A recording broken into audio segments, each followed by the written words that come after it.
소금 장수의 기발한 반격. 선비가 소금 장수를 얕잡아 보며 빈정거렸지만 오히려 소금 장수에게 한 방 먹고 창피를 당합니다. 소금 한 마리면 양반 한 명을 살 수 있다. 돈만 있으면 누구나 양반을 살 수 있다는 재치 있는 말. 양반들이 대놓고 망신당하는 모습, 상상만으로도 웃음이 나오지 않나요? 옛날에 평해에서 소금을 팔러 다니는 소금 장수가 있었어. 그날도 소금을 짊어지고 안동으로 장사를 하러 갔지. 그런데 우연히 들른 집이 글방이었어. 마침 그 집에는 젊은 선비가 앉아 있었는데 갓 장가를 가서 정자관까지 멋지게 차려입고 있었지. 소금 장수가 들어오자 선비가 호기심이 생겨 물었어.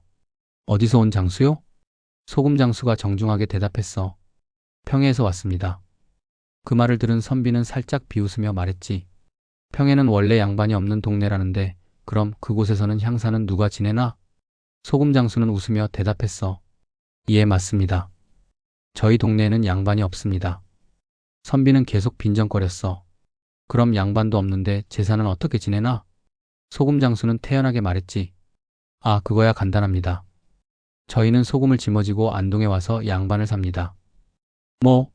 양반을 산다고? 그렇지요. 소금 한 마란 정도 주면 양반 한 명을 구할 수 있습니다. 때로는 양반이 많을 때는 반말에도 살 수 있습니다. 그렇게 구해다가 제사를 지내지요. 선비는 이 말을 듣고 순간 어안이 벙벙해졌어. 소금 장수의 말은 안동 양반들의 권위를 완전히 무너뜨리는 이야기였거든. 양반이 돈 받고 팔리는 존재라니. 이건 분명 양반을 모욕하는 말이었어. 그때 글방의 훈장이었던 선생님이 조용히 듣고 있다가 문을 열고 나왔어. 어느 놈이 그런 허튼 소리를 해대며 우리 양반을 욕보이는 개냐. 소금 장수 이리 오너라. 소금 장수는 놀라지도 않고 빙긋 웃으며 말했어. 선생님, 저는 아무 의도 없이 사실대로 말씀드린 것뿐입니다. 그러자 선생님이 다시 말했지. 젊은 것들이 말을 함부로 해서 그렇지 이 장수는 장사를 해도 법도와 예절을 아는 사람이다. 평해 사람들이 왜 안동까지 와서 소금 한 마리의 양반을 사겠느냐? 향사는 본래 그 지역의 양반이 주관하는 것이지 그런 일이 있을 리 없지 않느냐? 이 말에 글방 안에 있던 사람들은 크게 웃었어. 하지만 선비와 양반들은 얼굴이 붉어졌지. 결국 안동 양반들은 평해 소금 장수의 재치 있는 말 한마디에 망신을 당하고 말았어. 옛날에 작은 아들이 분가하면서 논 몇 마지기를 몫으로 받았는데 이놈이 나와서는 딱히 농사를 짓지 않고 노름 같은 걸 하면서 살았지. 그런데 작은 며느리가 부지런해서 고기 장사를 했어. 그렇게 해서 나락을 조금씩 모았는데 어디 따로 보관할 곳이 없어 큰 집, 그러니까 시어머니 집에 가서 널어 말리기로 했어. 작은 며느리가 큰 집에 가서 나락을 덕석 위에 널어두었는데 시어머니가 그걸 좀 더 잘 말려주려고 뒤집어 주었어. 그러다 보니까 닭이 와서 쪼아 먹고 새도 와서 쪼아 먹더란 말이야. 그러니까 시어머니가 후야 하면서 손을 휘저으며 닭을 쫓았어. 그러다 보니까 큰 집 나락이 작은 며느리 나락 덕석 쪽으로 조금씩 흩어지는 거야. 또 닭이 오면 후야 하면서 쫓고 또 쫓고 하면서 나락이 자꾸 작은 며느리 덕석 쪽으로 더 쏠리게 되었지.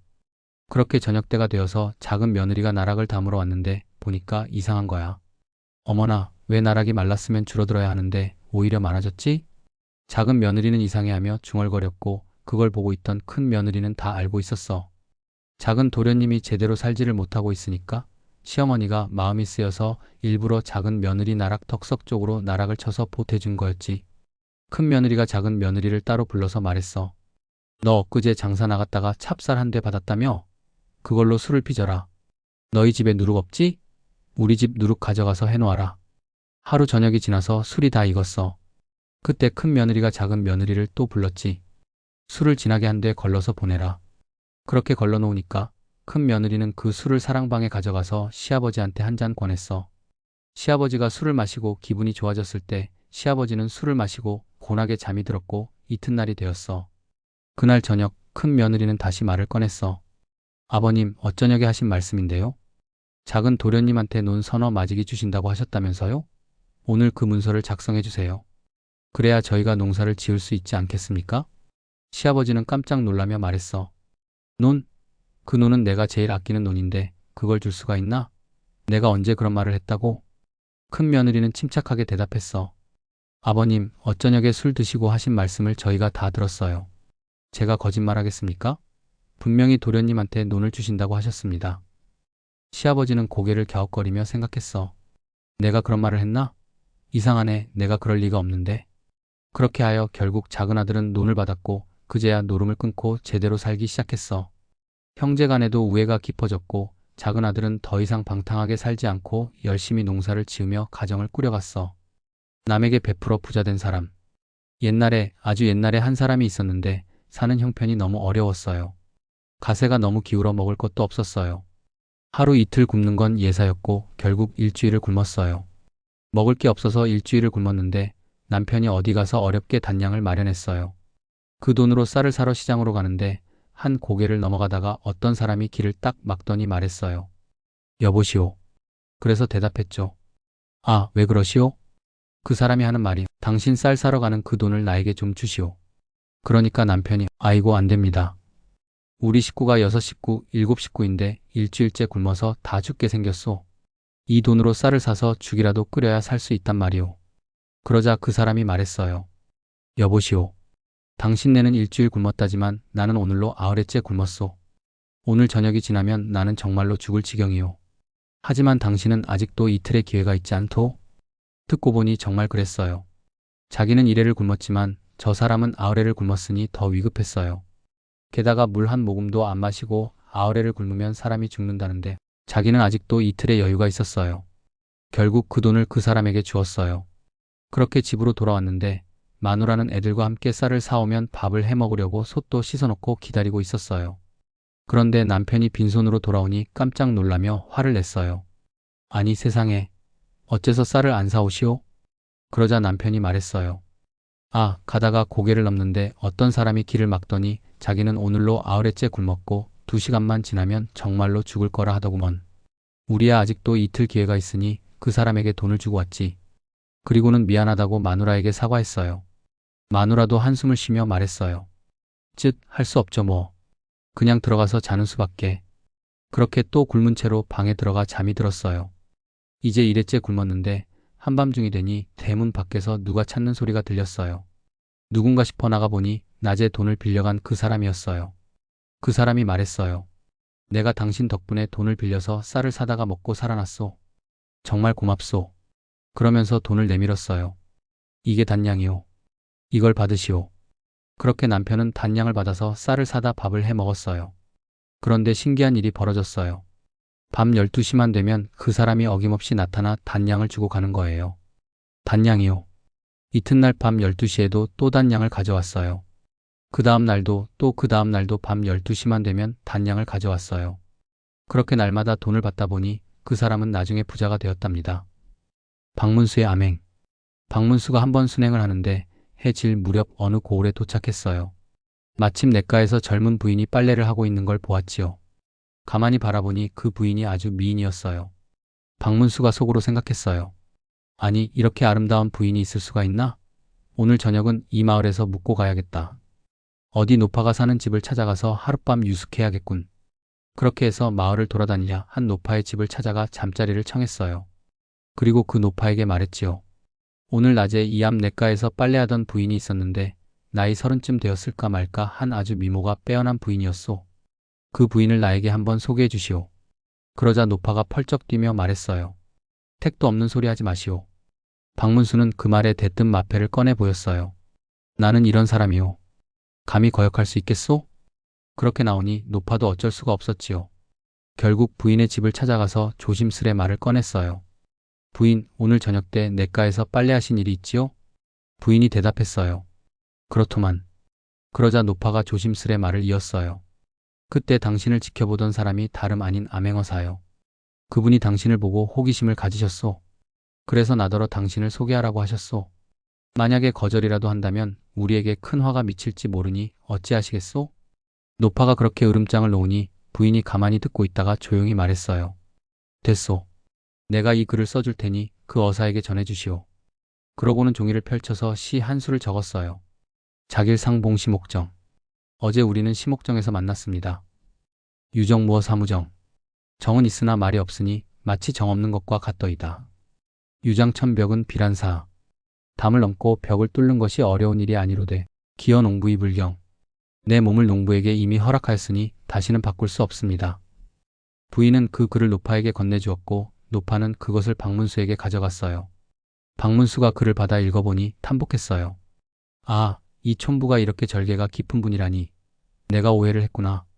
그는 자신이 품었던 생각이 부끄러웠어요. 그리고는 그 부인의 절개를 기리기 위해 그 마을 앞에 연려문을 세워주고 떠났다는 이야기입니다. 이 설화에서 배울 수 있는 것은 자신의 실수를 깨닫고 인정하는 것이 중요하다는 것이다. 박문수는 처음에 부인을 가볍게 여겼지만 그녀의 답변을 보고 스스로의 잘못을 깨달았다.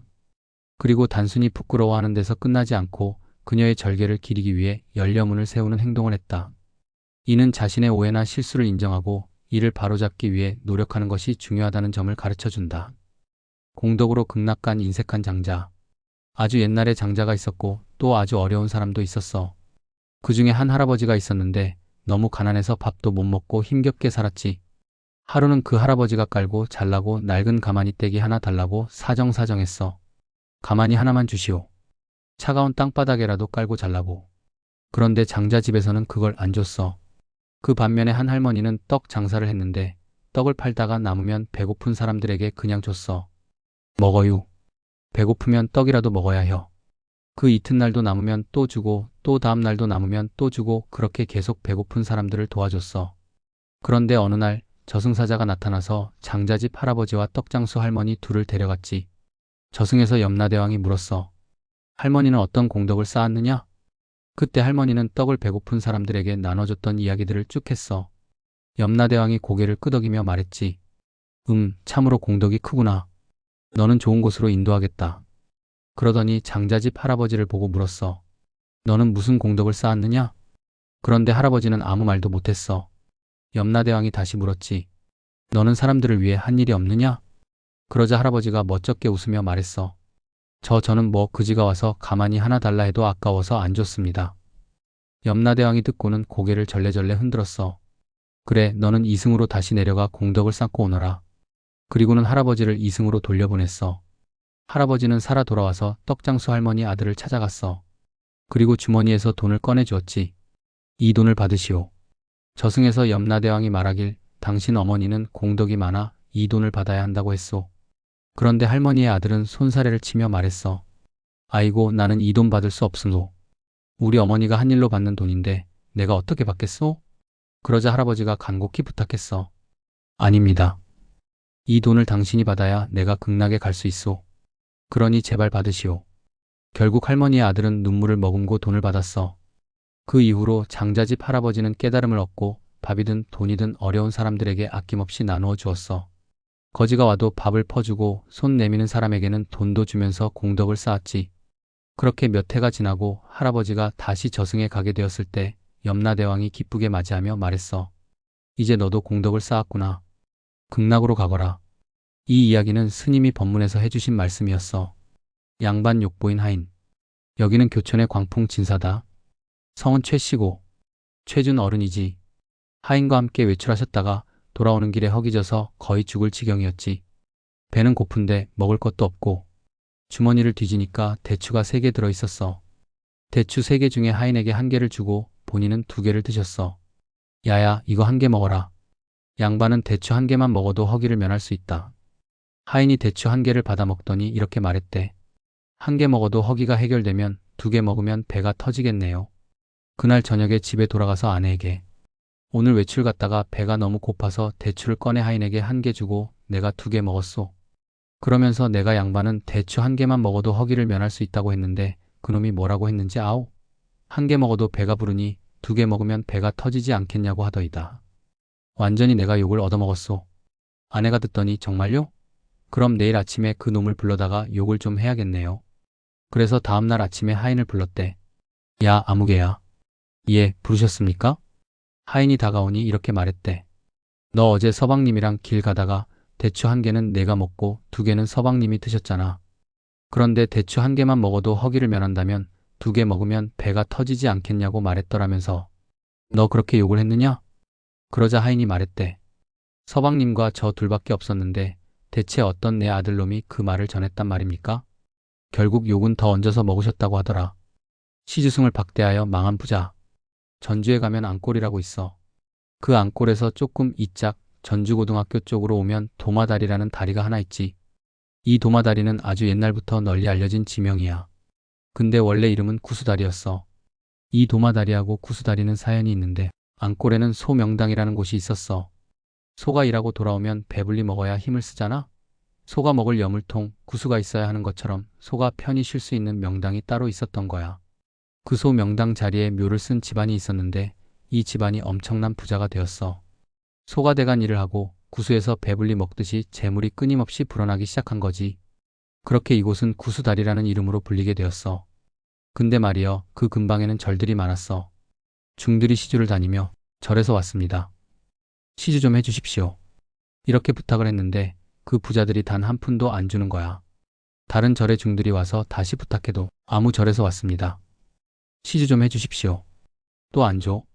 그렇게 1년, 2년, 3년 아무리 부탁해도 시주를 안 하니까 중들도 화가 났지. 니네 한번 망해봐라. 한번 망해봐라. 그리해서 중들이 구수다리의 이름을 바꿔버리기로 했어. 소는 구수에서 밥을 배불리 먹고 힘을 내지만 도마 위에 올라간 소는 칼로 잘리잖아. 그걸 이용한 거야. 그래서 중들이 마을을 다니면서 구수다리가 아니라 도마다리라고 부르라고 퍼뜨리기 시작한 거야. 특히 애들한테 엿을 한 가락씩 사주고, 야, 저 다리는 구수다리가 아니다. 저건 도마다리다. 엿도 주고 떡도 사주면서 계속 도마다리라고 부르게 했지. 처음엔 사람들도 어색해했지만 한 사람이 말하니까 두 사람이 따라하고 두 사람이 말하니까 세 사람이 따라하고 차츰차츰 구수다리라는 이름이 사라지고 도마다리가 공식적인 이름이 되어버린 거야. 그런데 신기한 일이 벌어졌어. 이름이 바뀌고 나니까 그 소 명당에 묘를 썼던 부자들이 싹 망해버린 거야. 그전에는 소가 대간 힘을 쓰고 구수에서 배불리 먹고 그래서 재물이 끝없이 쌓이는 구조였는데 이제는 소가 도마 위에 올라갔으니 결국 칼에 썰려 나가듯이 그 재산도 썰려 나간 거지. 결국 그 잘 나가던 집안들은 모두 망하고 말았어. 그래서 사람들은 이 이야기를 교훈으로 삼았어. 남한테 베풀어야 재산도 길게 가고 인심도 얻는 거다. 자기보다 못한 사람한테 눈물 빼고 속을 쓰리게 하면 언젠가는 반드시 망한다. 그렇게 도마다리는 오늘날까지도 전해 내려오는 지명이 되었고 그 교훈 또한 많은 사람들에게 가르침이 되었지. 조선판 M4 세대 유형 어리석은 가자미 장수. 가자미 장수 이야기는 오늘날에도 흔히 볼 수 있는 인간 유형을 그대로 보여준다. 그는 스스로 먹고 살 생각은 하지 않고 부모나 배우자의 보살핌에 기대어 살아가는 M4 세대 유형이다. 마누라가 장사할 수 있는 모든 여건을 마련해 주자 준비도 없이 장사에 뛰어드는 무책임한 창업자 유형이다. 시대는 바뀌었지만 현대에도 여전히 이 가자미 장수 유형의 사람들이 많다는 것이다. 어떤 놈이 있었는데 그냥 먹고만 살면서 밥을 먹으면 화장실 가고 꼭 방에만 들어앉아 있었다. 그러니 마누라가 말하기를 아이고 뭐라도 장사를 해보지 그래. 그러자 남편이 장사를 하려면 돈이 있어야지 하니 마누라가 내가 돈을 구해다 주마 생선 장사를 해보라고 권하였다. 그러자 남편이 생선 장사를 하려면 생선을 담는 그릇, 우케도 있고 지게도 있어야지 하니 마누라가 내가 우케랑 지게까지 다 마련해 주마 하고 지게와 돈을 다 마련해 주었다. 그렇게 마누라가 남편에게 지게를 짊어지게 하고 생선을 사러 가게 했다. 저녁이 되니 남편이 생선을 사들고 돌아왔다. 뭘 사왔냐 하면 가자미를 사온 것이었다. 그걸 보고 마누라가 맛있는 가자미구나 하며 반겼다. 다음 날 남편은 생선을 지고 팔러 나갔다. 그런데 가다가 또랑을 뛰어넘다가 가자미를 잊어버리고 말았다. 그러고는 그냥 외쳤다. 고기 사시오. 고기 사시오. 하지만 무슨 고기인지 알 길이 있나. 그때 젊은 내외가 점심때가 되어 상 위에 밥을 차려놓고 먹고 있었다. 그 집 안악이 고기를 판다는 소리를 듣고 한번 나와서 우케를 들여다보았다. 그러고는 말하기를 아이고 맛있는 가자미구나 라고 했다. 그런데 남편은 그 소리를 듣고 아이고 우리 각시가 여기까지 왔구나 하며 얼른 달려가 안악을 와락 껴안아 버렸다. 그러니 밥을 먹고 있던 남편이 깜짝 놀라서 저놈이 누구냐 하며 작대기를 들고 쫓아나왔다. 그러자 이 남자는 겉옷이며 신발이며 다 벗어던지고 냅다 도망쳤다. 맞아 죽게 생겼으니 말이다. 그는 신발도 없이 맨발로 집으로 돌아왔다. 집에 도착하니 마누라가 물었다. 지게는 어쨌고 맨발로 돌아왔어? 그러자 남편이 장사 안 한다고 했는데도 장사하라고 하길래 억지로 했다가 맞아 죽을 뻔했어. 그래서 다 버리고 도망쳐왔다. 그러자 마누라가 한숨을 쉬며 말했다. 아이고 너 같은 놈이랑 사는 내가 미친년이지. 그러고는 아무것도 가져가지 않고 손에 수건 하나만 들고 훨훨 나가버렸다. 마을 장터 중앙에 노인 한 분이 계시는데 그런데 그 양반이 어디 귀경을 가면 다른 사람이 술값 내는 건 질색이고 자기가 다 내. 자네들이 나보다 못한데 후일 돈 벌면 내라. 라고 하고 돈을 낸다고 말이야. 그런데 할아버지 주머니에 자꾸 돈이 있을 리가 없잖아? 큰아들한테 가서 나 오늘 어디 귀경 가려고 하니 노자를 좀 달라. 하니까 동생들에게 달라고 하세요. 하고는 휙 돌려버린다니까. 그래서 또 다음에 아들한테 가서 이야기를 하니까 아, 저 형님에게 달라고 하세요. 그러고는 또 그놈도 날려버려. 그래서 막내 아들한테 가서 또 이야기를 하니까 형님들에게 달라고 하세요. 그러고는 휙 다 날려버린다니까. 아, 이거 참 기가 막힐 일이다. 내가 전답 사줘서 즈들이 먹고 사는 것은 생각지도 않고 부모가 어디 가신다고 하면 자청해서 노자를 갖다 드릴 거 아니냐? 그놈들 괘씸하다니까. 그런데 막내 며느리가 거기 가시면 노자가 얼마나 들지 모르겠습니다만 이걸 갖고 가세요. 품에서 돈을 내놓는데 10,000원이나 받으려고 생각을 했는데 한 20,000원이나 준다니까. 그러면서 언제 돌아오시나요? 라고 물어봐. 어느 날 올 거니까 그리 알아라. 하고 귀경을 다 하고 오니까 그 아들, 며느리들이 다 모여 있어. 아버지 잘 다녀오셨나요? 라고 쭉 늘어 앉았다니까. 그런데 이 막내 며느리는 그 사이에 음식을 단출하게 잘 장만했어요. 잘 먹고 나니까 그 막내 며느리가 그 시아버지 앞에다 저를 나붓기 한 자리에서 저는 이 집을 오늘 하직합니다. 라고 인사를 턱 하고 그냥 문 열고 나가버린다니까. 그런데 저기 시아주버니가 된 사람들이나 그 동생들이 생각해보니까 아, 이거 참 어쩐 일인지 모르겠다니까. 그래서 잡아도 아이고 뭐 이런 집에서는 나 그만 살겠다. 라고 한다니까. 그러고 나가. 그런데 그 시아버지가 아가 이리 좀 오너라. 그 하직이란 소리가 무슨 소리냐? 생각해보세요. 아버지가 어디를 가신다고 소문만 듣더라도 노자를 미리 갖다 드릴 것 아니요? 그런데 큰아들한테 이야기했더니 동생들에게 달라고 하고 동생한테 이야기했더니 형님들에게 달라고 하니 이런 집에서 지금 미리 떠야지 이런 데서 애기 낳으면 사람의 종자가 될 거요? 뭐가 될 거요? 그래서 오늘 하직 인사를 드립니다. 하고 또 절한다니까. 그런데 그 자리에서 그 형들이랑 형수들이 우리가 참 못 생각해서 그랬는데 이제부터는 그러지 않겠다. 라고 백배 사죄를 해. 그래서 여자 한 사람이 그 집안을 아주 전부 혼자서 화목하게 잘 만들었어. 여러분, 상사가 부당한 부탁을 하면서 이거 못하면 승진 기회는 없다라고 압박한다면 어떤 선택을 하시겠습니까? 권력자의 비위를 맞추고 기회를 얻을 것인가? 신념을 지키고 불이익을 감수할 것인가? 오늘 이야기할 근암공도 비슷한 상황에 놓였습니다. 그는 학문적으로 누구보다 뛰어난 인재였지만 부당한 권력과 타협하지 않았습니다. 그의 선택이 옳았을까요? 아니면 융통성 없는 고집이었을까요? 근암공은 학문적으로 뛰어난 인물이었지만 초시를 12번이나 보고도 끝내 진사시에 급제하지 못했다. 이는 그의 실력이 부족해서가 아니라 그의 굳은 치조와 신념 때문이었다. 근암공은 글재주가 뛰어났고 외모도 준수하여 주변에서 그를 사위로 삼으려는 사람이 많았다. 특히 과거 시험장에서 유력한 이들이 사위로 들이려 했으나 근암공은 나는 그런 이유로 과거에 합격하고 싶지 않다. 라며 단호하게 거절했다. 시험관들 사이에서는 그를 사위로 맞이하지 않는 한 절대로 합격시킬 수 없다라는 말이 돌았고 결국 그는 끝내 과거 시험을 통과하지 못했다. 어느 해 과거 시험을 보러 가는 길에 강둑에서 눈물을 흘린 적이 있었다. 이를 본 빨래하는 부인들이 의아해하며 말했다. 영남에서 유명한 선비들도 12번이나 시험을 보러 갔다가 낙방에도 울지 않는데 저 양반은 왜 우는 걸까? 사실 그 눈물은 낙방의 슬픔 때문이 아니었다. 나는 과거 시험장에서 권력자의 말을 듣지 않았기 때문에 계속 떨어지고 있다. 라는 현실을 깨달은 것이었다. 어느 해는 과거 시험을 보러 가던 길에 머물던 여관에서 아름다운 부인이 나타나 동침을 청했다. 그러나 근암공은 단호하게 말했다. 나는 동침할 수 없습니다. 그러자 그 부인은 충격을 받으며 말했다. 정말로 거절한다면 나는 이 자리에서 죽겠습니다. 당시 사대부 집안 출신들은 외도를 금기시했기 때문에 근암공은 끝까지 자신의 신념을 지켰다. 그리고 결국 그 여자는 그 자리에서 목숨을 끊었다. 그런데 후에 밝혀진 사실에 따르면 그 여자는 과거 시험의 시험관의 여동생이었다. 이 사건이 알려지자 시험관들은 이렇게 융통성 없는 사람이 벼슬을 해서 무슨 소용이 있겠는가? 라며 미리 근암공의 과거 합격을 막아버렸다. 사실 근암공은 학문적으로 매우 뛰어난 인물이었다. 글재주도 탁월하고 인품도 훌륭했으나 그의 지나치게 고든 성품이 오히려 그의 발목을 잡은 것이다. 사람들은 의견이 갈렸다. 너무 옹졸했다. 급한 상황에서는 임기응변이 필요했을 텐데. 하지만 그가 성공한 건 바로 그 굳은 치조 덕분 아니겠는가? 과거 시험에는 실패했지만 후대의 동학의 창시자인 수훈 최재우 선생님을 낳았으니 결국 그는 다른 방식으로 성공했다고 할 수 있었다.